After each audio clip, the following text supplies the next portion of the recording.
As somebody who's been learning languages for over a decade, and as a language coach, one of the things I get asked really often is, how do I choose a language to learn? Should I learn Korean or Japanese? Should I do them both at the same time? So let's dive into figuring out how you can make that decision. Hi everybody! Happy New Year! In this video, I'm going to share a few things to ask yourself so that you can choose which language to learn. One of the points is a little controversial, so stick to the end for that one. First of all, I'm still recovering from surgery. I sound weird. I'm all swollen. Please bear with me. And I really want to film a few videos, so sorry. The first thing you want to consider is, do you have any experience learning a language? And no, it's not a requirement. The only reason you should ask yourself that is because some languages are similar to other ones in terms of vocabulary, sentence structure, etc. Korean and Japanese are they're not related at all. They don't stem from the same family, but the grammar structures and sentence order and some vocabulary are quite similar. So it was quite easy for me to pick up Japanese after learning Korean for 5, 6, 7 years. If, for example, you learned French at school and you're not so interested in French now, you've forgotten a bit, but you're really interested in Spanish, that could be great because it's going to be a lot easier for you to pick it up because Spanish is also a Romance language. The next thing you want to ask yourself is quite important. Do I have access to resources in the language I want to learn? In the year we are living in, you are very likely to find resources even for a bit lesser learned languages. Even for Hungarian, there are a lot less resources than popular languages like French or Mandarin, but I am managing to find them. There are content creators who make videos. There are podcasts that I transcribe and translate. Another aspect to consider in terms of resources is, are there native speakers near you? You can certainly find people online. There are language exchange apps like Tandem, HelloTalk, HiNative, and of course you can talk to an AI tutor, or you can get a tutor on websites like italki. If you're interested in getting a language tutor for the new year, you have a free $10 credit on italki after you book your first lesson. Link is in the description. But if it's your first time learning a language, or if you're just starting out with a new one, it is crucial that you find somebody to practice with, whether in real life or online, because you want to start using the language as soon as possible. Another thing I want you to consider is, imagine that all of your life circumstances changed.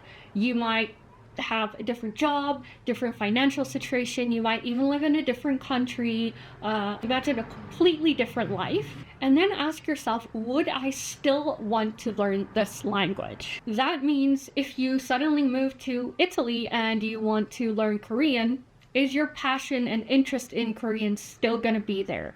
It's a bit of a strange question, but I want you to imagine all, as we say in UX design, all edge cases. We don't know what's going to happen in the new year. Try and pin down, is my curiosity and passion for this language enough that if everything changes, I'm still going to continue with it? You can research how difficult the language is. Everyone has their different frameworks of measuring how challenging a language is. People say, oh my goodness, Mandarin Chinese is one of the hardest languages ever. It is challenging if you haven't learned a language that doesn't have a syllabary, that just works with like Hanzi characters. But I do find Chinese grammar extremely simple.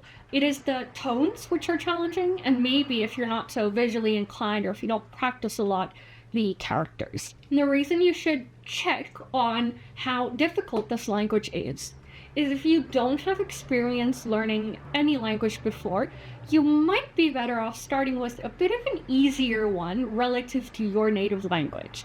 For example, Norwegian is a bit easier for English speakers because it is also a Germanic language. My native language is Afrikaans, and therefore Dutch is so easy for me to understand without even needing to study it. But when I started Korean 15 years ago, it was hard. I was like, what is this grammar? Why do we have that in English or Afrikaans? But after I learned Korean for a number of years, when I started with Japanese, it was so much easier because instead of being like, how do I think of this grammar pattern in English? We don't have that. I was like, oh, this thing they use in Japanese is very similar to Korean. I get it. Now, since it's the beginning of the year, if you are setting language learning goals, if you decided this is the language I want to learn, and you want to create a good framework of setting good milestones and goals for the year, do check out my Puzzle Piece Method workbook. You can find it on my Buy Me a Coffee store. And if you're watching this video, you can get a 20% discount using the code BOOK20. What you'll find in the workbook are a bunch of templates that help you set goals, the entire explanation of what my puzzle piece method is, and guidance on how to choose resources, how to schedule your time, goals and milestones, as well as daily, weekly, or monthly schedules. So check out that workbook and remember to use the discount code. Last thing to consider, pretty obvious, is am I interested in the culture? Language and culture go hand in hand. There are some beautiful connections between idioms, expressions, sayings that connect directly to the culture of that language. You cannot learn a language to its full extent and all the nuances if you don't understand, appreciate, and enjoy the culture. If you would never travel somewhere, if you really don't enjoy movies or series from that country, maybe that's not a good language to learn. Let me give you an example. I have dabbled in Thai a few times. I started getting interested in Thai when I went to Thailand on a school trip in like 2008. And I remember everyone was out like eating and hanging out, and I would sit at the lodge with somebody working there. I'm like, oh, please can you write my name in Thai for me? Teach me how to write it. I was really, really interested in Thai. And I went to Thailand, I think 3 years ago now, I don't know, to see one of my favorite bands in concert. And I prepared a lot before I went there. I had this motivation and this need to learn Thai so that once I got to Thailand, I could order food, help myself get to train stations, have conversations with people. ชาร้อนมากฉันเอาน้ำแข็งขอบคุณ So I really intensively learned. I took lessons on italki, I got a textbook, I made flashcards, but I am so sorry, I did not enjoy Thai. And I'll put a clip in here of my friend Grace and I in Bangkok speaking Thai. Now this is after 2 or 3 months of intensive learning, so I managed with very basic conversation. Here's the video. สวัสดีค่ะวันนี้ฉันอยู่ที่พาร์ค สวนกับเพื่อนของฉันอันนี้ Grace ใช่ค่ะ ชื่อ Grace ชื่อ Grace ค่ะ ฉันชื่อ Lindie ยินดีที่ได้รู้จักค่ะ ยินดีที่ได้รู้จักค่ะ ชื่อ Grace นะคะ Grace พูดหลายภาษา ใช่ค่ะ Grace พูดได้ 11 ภาษา แล้วก็ Grace เป็นครูสอนภาษาไทยใน channel ของ Grace อยู่ด้วย คุณ teach สอน คุณสอนภาษาไทยใช่ฉันได้ไหม ได้ขอบคุณค่ะ As you can see, 2-3 months, I got to a good enough level for very, very basic things. But as soon as I went home back to South Africa, I was like, I didn't really enjoy it. The tones in Thai are so hard. I still struggle to read and write. And yes, it is important to have push to keep doing something. I just didn't have that with Thai. And I'm still happy that I learned it because I had a very important reason. Ask yourself, what is the real reason I am learning this? What benefit will it bring to my life? So Thai was a short-term project for me. The reason I learned it was for travel. It brought me the benefit of making friends, having a little bit more of a comfortable time there. But apart from that, I really don't have a reason to continue learning Thai. It's fascinating, it's interesting, but I'm moving to Hungary next year. I really want to keep my Japanese and Korean up. I'm taking French lessons again. I'm really focusing on my Spanish, and I want to restart Mandarin Chinese. Realistically, there's no time or reason or motivation that I have to continue with Thai. Same for Tagalog. I have a few of you still asking, hey, whatever happened to Tagalog? I have a video explaining why I stopped learning Tagalog. No hard feelings, still love it, but just not worth it for me now at this point in my life. Super simple way to decide which language you learn. Is it interesting for you? Do you enjoy the content, the series? Do you maybe have friends in that language? Would you see yourself living there?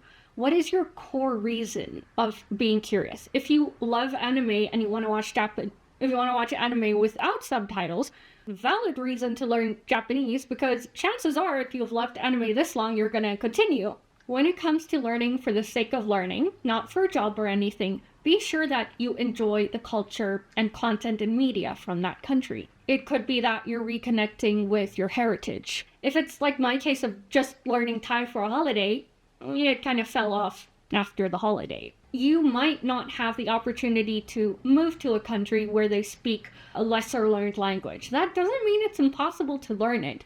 But if you're never going to use it outside of personal curiosity, instead of looking at as, I want to learn this language to fluency, it's okay to try it out. See it as a little project. Give yourself 3 months and see, how much can I learn in Japanese? How about I try and learn 100 most common Chinese characters and then see, do I enjoy it? Do I want to continue? Have I started making friends, finding content that I enjoy? There's no shame in trying out a language for fun to see if you are likely to continue. While you're learning a language, you will discover new reasons to learn it. I started Hungarian because I met a Hungarian friend and I was like, this language is so weird. I've never heard anything like it. I want to try. When I tried, I was like, whoa, this is challenging. But that challenge motivated me. This is so hard. Can I prove to myself that I can do it? And then I moved to Singapore and I didn't really touch Hungarian because Mandarin Chinese was more important to me. And I took the TOEIC Korean test and the JLPT, so I was really focused on Chinese, Korean, and Japanese. When I moved back here, I was like, I really want to visit Hungary, so let me prepare for my trip. And then I got a job in Hungary a few months ago. I haven't moved yet, waiting for my visa, but now I have a very serious reason to learn.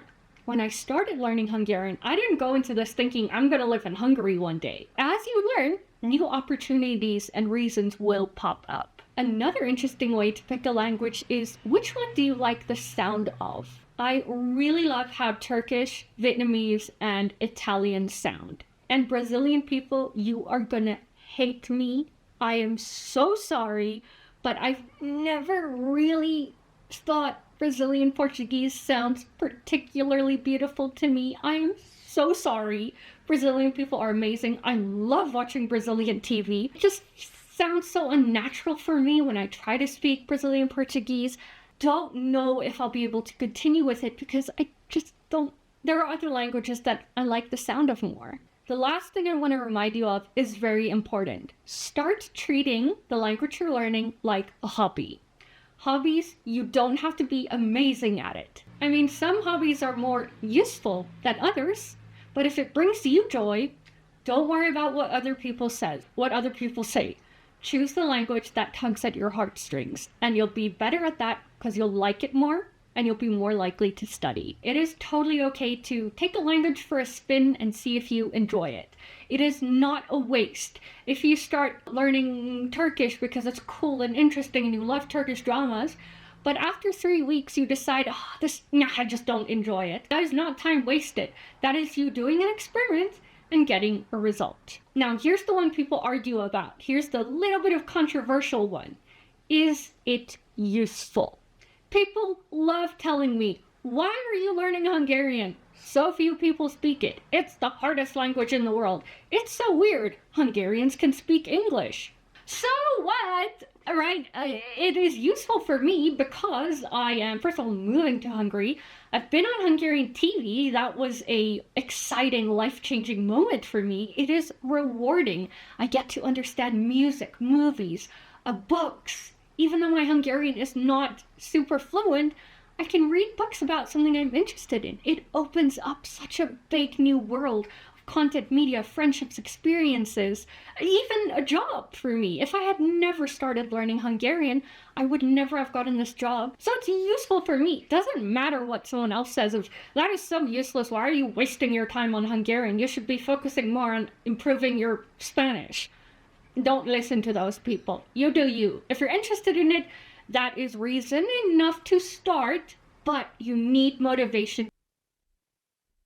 Why do you need motivation to continue?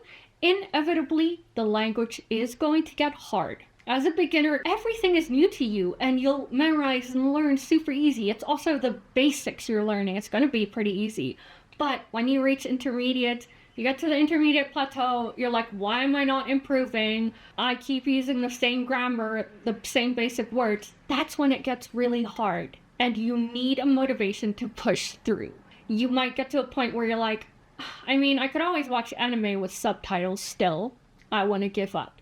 Don't give up. Find a language that you will push through with until the end. Honestly, usefulness over language is so overrated. Do it because it's fun for you or because there's a need for you. Remember, language learning requires time and effort. Think of your future. If you're studying international relations or politics, if you dream of working in the UN, knowing languages that you're likely to use there is going to be very useful. Then look at your current situation. I have many videos on my channel about how to balance multiple languages, so check those out if you're interested. Remember to check out my puzzle piece goal setting method to set the perfect language learning goals for 2026. I'm so sorry for sounding so bad, for looking terrible. I just really want to make videos and I'm gonna ask that you bear with me. Also, if you've been following my surgery progress on Instagram or here, please can I ask that you pray for me. My teeth still aren't aligning and one of my teeth came loose. It is the worst excruciating pain I have had in a long time, and I'm really paranoid that my teeth are just gonna fall out, so just please pray that that won't happen and then I can just calm down. Alright, Happy New Year and see you in the next video.